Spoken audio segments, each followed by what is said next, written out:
Esse cara aqui passou 2 semanas dirigindo nos Estados Unidos um carro que os americanos não podem comprar. O Marques Brownlee é um dos maiores youtubers de tecnologia do mundo. E o carro é o Xiaomi SU7 Max. Isso mesmo, a Xiaomi do celular e do aspirador robô agora faz carro. O review saiu cheio de elogios, mas também cheio de incômodo. O Brownlee disse que o carro custaria uns $42 mil, um preço bem parecido com um Tesla Model 3 ou um Model Y, mas ele entrega a sensação de um carro de 75, 100 mil dólares. E aí ele pergunta, por que um produto tão bom e tão potencialmente barato não está à venda na maior economia do planeta? A resposta é bem curta. Medo. 2 medos, na verdade. Primeiro, do que os chineses podem fazer com os dados que o carro coleta, o tal risco à segurança nacional. Segundo, do potencial de mercado desses carros bons e baratos, para a realidade americana, claro. O próprio Brownlee fala no vídeo, não tenho dúvida nenhuma de que se um carro como esse estivesse disponível nos Estados Unidos por $42 mil, ele arrebentaria. E o fato de não estar é, obviamente, inerentemente político. Olha a sequência de coisas que aconteceram nos últimos anos por lá. Em 2022, o Biden condicionou créditos federais à origem de componentes e matérias-primas. Em 2024, ele botou tarifa de 100% sobre veículos elétricos vindos da China. Em 2025, já no governo Trump, os Estados Unidos encerraram antecipadamente um programa que incentivava a compra de elétricos. Era um crédito de $7.500 no imposto de renda para quem comprasse um carro novo e $4 mil para quem comprasse um usado. A venda de elétricos, que já vinha dando sinais de cansaço por causa do preço médio, que é bem alto, passou a depender ainda mais do desconto das montadoras e da disposição do comprador em bancar uma tecnologia que deixou de ter ajuda explícita do governo. Ou seja, os Estados Unidos entenderam que, pelo menos por enquanto, não tem condições de competir livremente com as marcas chinesas no mercado de elétricos. Montadoras como GM e Ford deram um cavalo de pau no discurso Go Electric, que dominou o setor nos anos anteriores. Reconheceram perdas bilionárias com investimentos nessa área, abandonaram projetos e converteram fábricas de bateria de carro em fábricas de mega bateria para data center. As tarifas e as exigências de conteúdo local estão comprando tempo. Tempo para que as montadoras americanas reorganizem as linhas de produção, aprendam a lidar com bateria e software e tentem preservar as margens delas. E, ao mesmo tempo, protegem a cadeia produtiva construída em cima do motor a combustão por lá. Se isso significar deixar o americano médio sem acesso ao que houver de mais avançado e competitivo em termos de carro elétrico, paciência. Ó, tem mais um detalhe interessante no review do Brownlee. Ele comenta que o software da Xiaomi parece bastante uma prévia do que a Apple poderia ter feito se tivesse levado adiante o projeto de carro dela. Você lembra dessa história? A Apple gastou $10 bilhões e 10 anos de pesquisa tentando fazer um carro e acabou desistindo em 2024. Nesse mesmo ano, a Xiaomi começou a vender o SU7 nas versões básica, Pro, Max e Ultra, aplicando ao carro a mesma lógica dos smartphones dela. E é como se o carro fosse um celular gigante sobre rodas, né?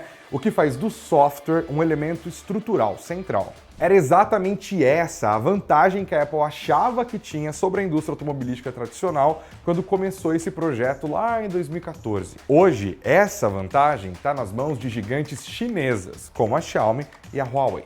Nas últimas décadas, empresas americanas como Apple e Tesla confiaram seus produtos à capacidade industrial chinesa. A partir do império do meio, construíram empresas avaliadas em trilhões de dólares, mas ficaram dependentes de cadeias de suprimentos bem complexas e que só existem com esse grau de eficiência naquela região do mundo. Agora, sob pressão de Washington, tentam ficar menos vulneráveis à China, ao mesmo tempo que enfrentam concorrentes chineses que estão em franca ascensão. Mas a situação pode mudar. A Geely, que é a segunda maior montadora da China, só perde para a BYD, sinalizou em dezembro que pode expandir a produção das marcas chinesas dela para os Estados Unidos, possivelmente na fábrica da Volvo, que é subsidiária dela e que fica na Carolina do Sul. Tá, mas e o Brasil nisso tudo? Isso é interessante porque aqui a história foi bem diferente, né? Lá nos Estados Unidos, o elétrico entrou pela porta do aspiracional, produto caro, cheio de desempenho, autonomia, tecnologia, com margens altas e por muito tempo apoiado nos incentivos que eu falei. Já na China, a eletrificação se espalhou primeiro por carros urbanos pequenos e funcionais, feitos para trajetos curtos e para caber no bolso. Só depois é que vieram os modelos mais sofisticados. O sedã da Xiaomi, que o Brownlee dirigiu, é parte dessa segunda fase. Um produto premium apoiado numa base de mercado que já banalizou o conceito de carro elétrico. No Brasil, os carros elétricos chineses apelaram principalmente para o bolso. A expansão dos últimos 2 anos foi puxada por modelos que ocupam a faixa de entrada ou intermediária do mercado, tipo o BYD Dolphin Mini. Lá na China, ele custa o equivalente a $8 mil. Daria para comprar uma frota pelo preço de um Tesla.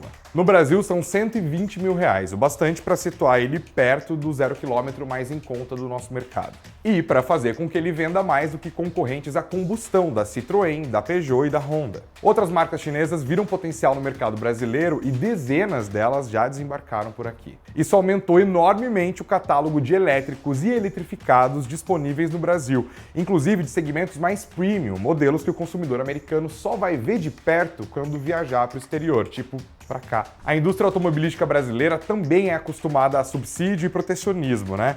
Mas as barreiras não foram altas o suficiente para conter o ímpeto chinês.